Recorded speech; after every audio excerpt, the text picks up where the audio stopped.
kenapa sih Pak ingin tampil lagi gitu loh? Apakah ini menjawab ketidakpuasan masyarakat? Apa kira-kira visi dan misi Bapak untuk tampil berlaga di 2020 ini?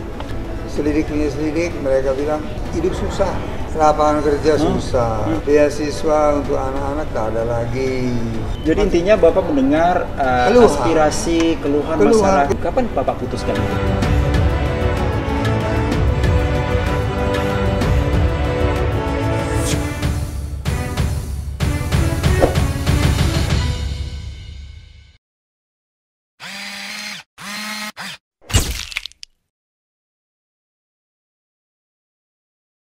Nah, tahun ini ada kesempatan. Nah, masih di Uspim Talk Trust di segmen ini. Nah, kali ini mungkin Anda ingin tahu apa saja yang digesah oleh seorang Ismet untuk bisa membranding diri, berada di top, istilahnya berada di puncak, dan seperti apa komitmennya yang katanya juga lebih bagus dari Jakabaring untuk sport hall ya. Ada stadion yang lebih bagus lagi. Infrastruktur terus digesah. Apa sih visi misinya untuk berlaga nanti? Seperti apa? Nah, dia kata langsung di segmen ini nih, Pak. Kira-kira apa yang kenapa sih Pak ingin tampil lagi gitu loh? Apakah ini menjawab ketidakpuasan masyarakat yang masih dalam apostrop kita? Ini Pak Ismet seperti apa lagi ya gitu loh? Atau ingin mengobati atau menjawab pertanyaan masyarakat? Seperti apa kira-kira visi dan misi Bapak untuk tampil berlaga di 2020 ini? Jadi sebetulnya masyarakat yang mendorong, yang meminta. Kemana aku pergi, ke Lingga, ke Bintang, Tanjung Pinang, Karimun, Anambas, ke Natuna, selalu masyarakat meminta, mendorong. Selidik punya selidik, mereka bilang hidup susah. Hidup susah Pak sekarang katanya. Ngadu lah ke Bapak ya, istilahnya kayak bilang kita curhat ya. Lapangan kerja susah, beasiswa untuk anak-anak tak ada lagi. Untuk anak-anak kita, padahal universitas sudah ada dan dulu kita berikan beasiswa yang cukup.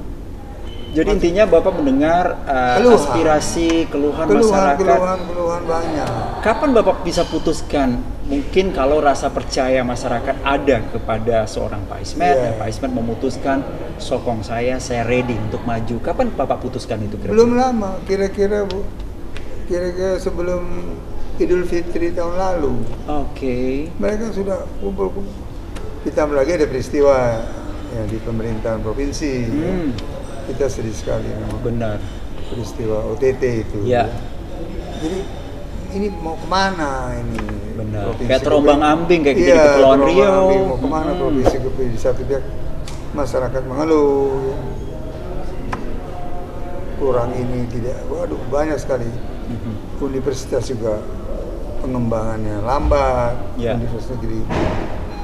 Jadi walhasil masyarakat menuntut perbaikan. Menuntut pengembangan, menuntut perubahan, pembaharuan, bangkit ke free, apalagi kita bertetangga dengan Singapura, jiran kita yang kaya, kita bertetangga betul. Masa kita tak kecipratan? Iya, kalau orang bilang ini kemilau cahayanya juga menyinari kita lah, minimal seperti itu. Juga ada proyek besar yang tertunda waktu itu, jembatan Batam Bintang. Dan sekarang katanya pemerintah pusat sudah ambil over. Tapi apakah bisa terwujud? Kita nggak tahu. Baik. Padahal dulu dari LAPI ITB juga pernah presentasi itu memang di proyek DP. kita, proyek provinsi. Benar. Dengan atau tanpa anggaran pusat itu bisa jadi. Sebenarnya bisa jadi, tapi tertunda-tunda. Sayang sekali. Baik. Jadi masyarakat yang minta, akhirnya Bapak memutuskan. Saya berunding sama ibu. Kita sudah tinggal berdua di rumah, anak-anak sudah berkeluarga. Ya akhirnya kita putuskan. Nah itu dia yang menarik, berunding dengan ibu gitu loh. Nah istilahnya mungkin peran istri ini kan kayak kita ini ada tangan ya Pak ya. Kalau satu aja kadang kecapean ya Pak ya, harus ada urung rembuknya. Itulah yang terjadi dan yang terdepan nanti untuk doa seorang istri. Biasa kan dihijabah juga untuk kemakmuran suami. Oke. Dan ibu kan anggota DPD juga. Benar. Mewakili Kepulauan Riau.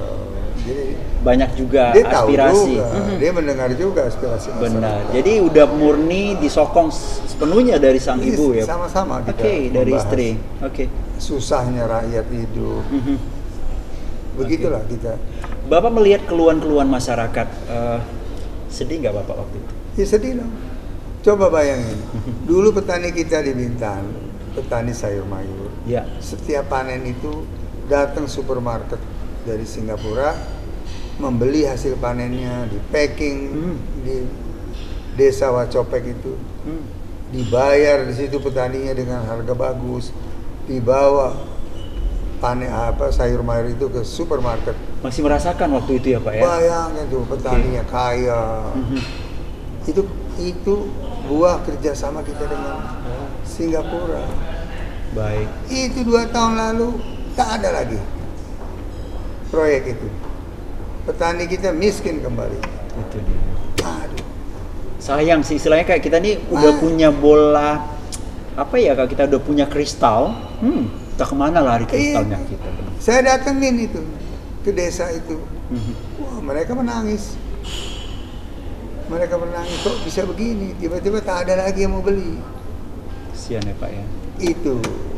Jadi mungkin dengan niat seperti itu, ingin mengembalikan lah kejayaan kita dulu. Dan ya Pak. Dan gak sulit, berunding dengan Singapura itu gak sulit. Kalau kita sungguh-sungguh, mereka juga mau bantu. Benar. Kan mereka perlu sayuran. Iya. Mereka perlu ikan. Benar. Tapi terlepas ya Pak ya, dengan kondisi sekarang ada perang dagang Amerika dan China, terus refleksnya kepada pertumbuhan lambatnya ekonomi sekarang. Nggak ada urusan. Nggak ada urusan seperti itu ya Pak ya. Kita berdagang sama Singapura. Oke. Singapura perlu hasil-hasil peternakan kita. Perlu, yang jelas-jelas saja bagi mereka. Perlu sayur, perlu ikan. Dan kita dengan Singapura itu dekat. Benar. Tak sampai 45 menit. Oke, 45 menit nyampe. 1 jam sudah sampai supermarket. Benar. Bayangin. Itu yang hilang sama sekali ya Pak ya. Itu aja lah diwujudkan. Tak payah-payah kita berpikir perang dagang, perang ini. Itu bukan urusan. Benar. Ini yang dekat tetangga kita. Perlu sayur, perlu ikan. Perlu makan, dan kita punya komoditas. Nih makan nih komoditas kami. Oke, ini luar biasa sekali. Cuman karena dia di negeri orang. Ya. Dia negara, jadi perlu perundingan. Tak boleh kita kirim-kirim aja, perlu berunding. Benar. Dan mereka mau berunding. Sejauh ini kita masih diuntungkan ya gitu Pak ya, kalau dengan MOU dengan jiran katakanlah seperti berunding itu. Lah, berunding. Dan kita sudah punya konsulat Singapura di Batam. Dulu tak mau dia bikin di Batam. Tapi setelah kita berunding, akhirnya buka di sini untuk lebih memediasi dan lebih mempercepat progres. Mempercepat. Oke. Jadi, sudah tinggal berunding aja lah. Apa yang kita perlukan? Dirundingkan dengan Singapura. Tapi Bapak optimis ya Pak ya, melangkah dengan harapan masyarakat dari pulau-pulau pingin lagi nih Pak Ismet duduk dan berlaga. Semoga apa yang diinginkan masyarakat tercapai dan harapan seperti itu. Saya yakin karena ini bukan kepentingan saya. Baik. Kadang ada orang memang berambisi ya Pak ya. Oke. Untuk kepentingan rakyat ini. Baik. Supaya mereka hidupnya lebih makmur. Itu dia. Sekolahnya bisa terus karena ada beasiswa. Sekarang tak ada beasiswa. Pendidikan agamanya bisa lancar. Karena dulu ada tunjangan tuh guru-guru agama. Sekarang tak ada lagi. Pak, katakanlah ini masyarakat di ranah Pulau Riau menyokong orang Malay cakap 100% ke Bapak. Biar Bapak tidak tersandung case yang sama, trik apa yang Bapak lakukan nanti ketika hadir, katakanlah di daulat sebagai gubernur nanti, insya Allah. Oke, seperti apa untuk SDM-nya supaya lebih mumpuni dan tidak menjebak katakanlah posisi seorang Pak Ismet? Iya, memang SDM harus dibenahi. Itu nomor 1, SDM harus dibenahi, harus ditingkatkan, diperbaiki. Akhir-akhir ini memang ada masalah di SDM. Tapi nggak ada kesulitan. Saya ini membangun Provinsi Kepri pada tahun 2004 dengan keputusan Ibu Megawati. Itu dari nol. Dari nol.